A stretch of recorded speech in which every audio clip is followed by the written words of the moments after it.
Probatzen eneritz, probatzen txus, probatzen.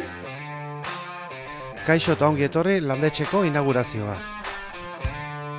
2016an hasi ginen proiektua hezurmamitzen.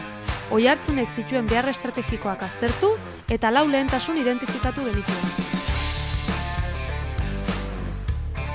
Batetik, kulturaretoa, zahartze aktibo sustatzeko jubilatuentzako egoitza berria, euskara indartu eta eragile guztiak elkartuko dituen espazioa, eta gizarte zerbitzuak eta zaintza erdigunean jartzeko azpiegitura egokia. Elkarrekin amestu, gozatu eta lan egiteko gunea izan nahi du landetxek.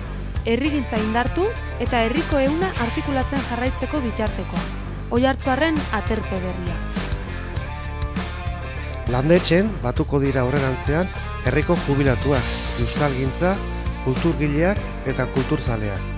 Gainera, landetxeri esker libre geldituko da Ferminene etxea eta bertan kokatuko dugu udaleko ongizate saila, herriko plazan, erdigunean.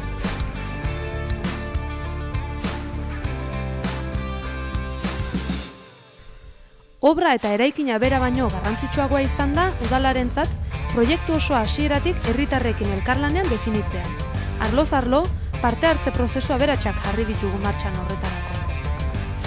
Bide luzea eta emankorra izan da. Orain dator erronka nagusia. Guztion artean zaindu eta bizia eman behar diogu landetxeri.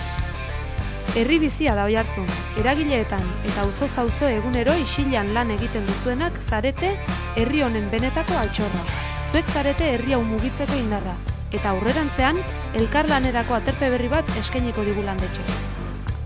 Goza dezagun landetxez, eta bere etorkizunak, ez dezala sabairik izan.